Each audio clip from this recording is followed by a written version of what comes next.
ಸ್ನೇಹಿತರೆ ನಮಸ್ಕಾರ. ಏನು ಕರ್ನಾಟಕ ರಾಜ್ಯ ಆರೋಗ್ಯ ಇಲಾಖೆ ವಿವಿಧ ವೃಂದದ ಹೊರಗುತ್ತಿಗೆ ನೌಕರರ ಸಂಘ, ಆರೋಗ್ಯ ಇಲಾಖೆ, ವೈದ್ಯಕೀಯ ಶಿಕ್ಷಣ ಇಲಾಖೆ ಹಾಗೂ ಆಯುಷ್ ಇಲಾಖೆ ಸಂಯೋಜಿತವಾಗಿ ಇವತ್ತೇನು ನಾವು ಸಂಘ ಮಾಡಿದ್ವಿ. ಇವತ್ತು ವಿಡಿಯೋ ಮಾಡ್ತಿರೋ ಉದ್ದೇಶ ಏನಪ್ಪ ಅಂತಂದರೆ, ಈಗಾಗಲೇ ತಮ್ಮೆಲ್ಲರಿಗೂ ತಿಳಿದಿದೆ, ಏನು ವಾಟ್ಸಪ್ ಮತ್ತು ಫೇಸ್ಬುಕ್ಗಳಲ್ಲಿ ಹಾಗೂ ಕಚೇರಿಗಳಲ್ಲಿ ಏನು ಹರಿದಾಡ್ತಿದೆ ಅಧಿಕೃತ ಜ್ಞಾಪನ ಅಂತ. ಇದು ಏನು ಆರ್ಥಿಕ ಇಲಾಖೆ ಒಂದು ಅಧಿಕೃತ ಜ್ಞಾಪನ ಹಾಕಿದೆ, ಆದೇಶ ಹಾಕಿದೆ. ಆ ಆದೇಶಕ್ಕೆ ನಮ್ಮ ಹೊರಗುತ್ತಿಗೆ ನೌಕರರು ಏನು ಆತಂಕಕ್ಕೆ ಒಳಗಾಗಿದ್ದೀರಾ, ಏನು ಕೆಲಸ ಕಳ್ಕೋಬೇಕು ಅಂತ, ಅದು ಖಂಡಿತವಾಗ್ಲೂ ಇಲ್ಲ. ಅದರ ಉದ್ದೇಶನೇ ಬೇರೆ. ಅಂದರೆ ಏನು ಅನುದಾನ ಸೋರಿಕೆ ಆಗ್ತಾಯಿತ್ತು, ಆ ಅನುದಾನ ಸೋರಿಕೆ ಕುರಿತಾಗಿ ಇದೊಂದು ಅಧಿಕೃತ ಜ್ಞಾಪನ ಹಾಕಿದ್ದಾರೆ. ಆದರೆ ಅದರಲ್ಲಿ ಕೆಲವೊಂದು ಅಂಶಗಳನ್ನ ಉಲ್ಲೇಖ ಮಾಡಬೇಕಾದ್ರೆ ಅಂಶಗಳು ತಪ್ಪಾಗಿ ಆಗಿದೆ. ಏಕೆಂದರೆ ಹಳೆ ನೌಕರರನ್ನೇ ಮುಂದುವರಿಸಬೇಕು ಅಂತ ಏನಿಲ್ಲ ಅನ್ನೋದು ಒಂದು ಏನು ಹಾಕಿದ್ದಾರೆ. ಅದು ಈ ಖಾಸಗಿ ಸಂಸ್ಥೆಗಳ ಏನು ಹಾವಳಿ ಇತ್ತು ಅದಕ್ಕೆ ಅವರೇ ಉತ್ತೇಜನ ನೀಡಿದಂಗೆ ಆಗಿದೆ. ಅದು ಸರಿಯಾದ ಕ್ರಮ ಅಲ್ಲ. ಆದರೆ ಅದನ್ನು ಏನಾಗಿದೆ ಅನ್ನೋದನ್ನು ನಾವು ಇಲಾಖೆಯಲ್ಲಿ ಮಾಹಿತಿನ ಪಡೆಯೋಣ. ಆದರೆ ನಮ್ಮ ನೌಕರರು ಏನು ನಾವು ಕೆಲಸ ಕಳ್ಕೋಬೇಕಾಗುತ್ತೆ, ನಮ್ಮ ಕುಟುಂಬಗಳು ಬೀದಿ ಪಾಲು ಆಗ್ತವೆ ಅನ್ನೋದಕ್ಕೆ ನೀವೇನು ಆತಂಕ ವ್ಯಕ್ತಪಡಿಸ್ತಿದ್ದೀರಾ, ಅದು ಯಾರಲ್ಲೂ ಕೂಡ ಆತಂಕ ಬೇಡ. ನಿಮ್ಮ ಪರವಾಗಿ ನಮ್ಮ ಸಂಘ ಸಂಘಟನೆ ಖಂಡಿತವಾಗೂ ಇರುತ್ತೆ. ಯಾಕೆಂದರೆ ನೌಕರರಿಗೋಸ್ಕರ ಏನು ಸ್ಥಾಪನೆ ಆಗಿರೋಂಥದ್ದೇ ಈ ನಮ್ಮ ಸಂಘ. ಯಾಕೆಂದರೆ ನಾವು ಯಾವುದೇ ಬೇರೆ ಸಂಘಗಳ ಥರ ಇದು ಮಾಡಿರೋಂಥದ್ದಲ್ಲ.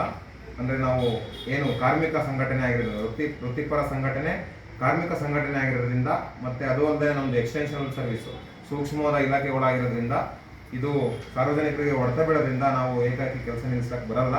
ಅದು ಕೆಲವೊಂದು ಅನುದಾನ ಸೋರಿಕೆ ಕುರಿತಾಗಿ ಮಾಡಬೇಕಿತ್ತು, ಬಟ್ ಪ್ರತ್ಯೇಕವಾಗಿ ಮಾಡಬೇಕಿತ್ತು, ಅದು ಮಾಡಿಲ್ಲ. ಅದೇನೋ ಸಣ್ಣ ಪುಟ್ಟ ದೋಷ ಆಗಿದೆ, ಇರಲಿ, ತೊಂದರೆ ಇಲ್ಲ. ಮತ್ತು ಕೆಲವೊಂದು ಏನು ಪೇಪರ್ಗಳಲ್ಲೂ ಬಂದಿದೆ ಮುಖಪುಟಗಳಲ್ಲಿ, ಅದು ಕೂಡ ನಾವು ಗಮನಿಸಿದಾಗ ಅದೆಲ್ಲ ಹಾಕಿದ್ದಾರೆ. ಅದೆಲ್ಲ ನೋಡಿದಾಗ ನಿಮಗೂ ಆತಂಕ ಆಗೋದು ಸಹಜ, ಬಟ್ ಯಾರು ಕೂಡ ಆತಂಕಕ್ಕೆ ಒಳಗಾಗೋದು ಬೇಡ.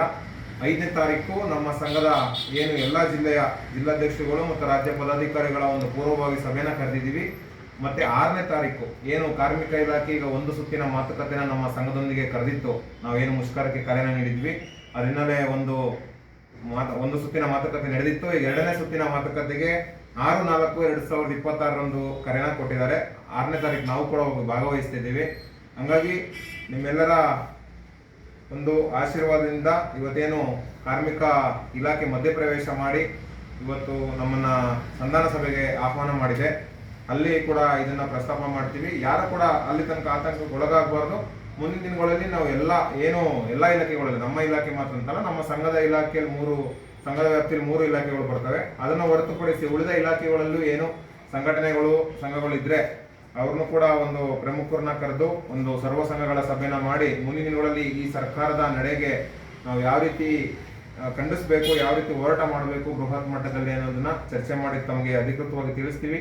ಅಲ್ಲಿ ತನಕ ಎಲ್ಲ ನೌಕರರು ಶಾಂತ ರೀತಿಯಲ್ಲಿ ಇರಬೇಕು. ಯಾವುದೇ ನೀವು ಇದಕ್ಕೆ ಸುಳ್ಳು ಸುದ್ದಿಗಳಿಗೆ ಕಿವಿ ಕೊಡಬೇಡಿ. ನಿಮ್ಮ ಪಾಡಿಗೆ ನೀವು ಎಂದಿನಂತೆ ಯಥಾ ಪ್ರಕಾರ ಯಾವ ರೀತಿ ಕೆಲಸ ಮಾಡ್ಕೊಂಡು ಬಂದಿದ್ದೀರಾ ಅದೇ ಥರ ನಾಳೆನೂ ಕೂಡ ಕೆಲಸ ಮಾಡ್ಕೊಂಡು ಬನ್ನಿ. ಯಾವುದೇ ರೀತಿ ಇಲ್ಲಿ ಅವ್ರು ಏನೇ ಇರಲಿ ಅದನ್ನು ಮುಂದೆ ಸರಿಪಡಿಸೋಂಥ ಕೆಲಸ ನಾವು ಮಾಡೋಣ.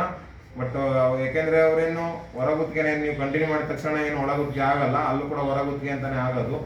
ಬಟ್ ಸಾರ್ವಜನಿಕರಿಗೆ ಧಕ್ಕೆ ಆಗ್ಬಾರ್ದು. ಅವರ ಹಿತದೃಷ್ಟಿಯಿಂದ ನೀವೆಲ್ಲರೂ ಕೂಡ ಕೆಲಸ ಮಾಡಿ ಮುಂದಿನ ನಿರ್ಧಾರವನ್ನು ನಾವು 6ನೇ ತಾರೀಕು ನಿಮಗೆ ಅಧಿಕೃತವಾಗಿ ತಿಳಿಸ್ತೀವಿ. ಎಲ್ರಿಗೂ ಧನ್ಯವಾದಗಳು.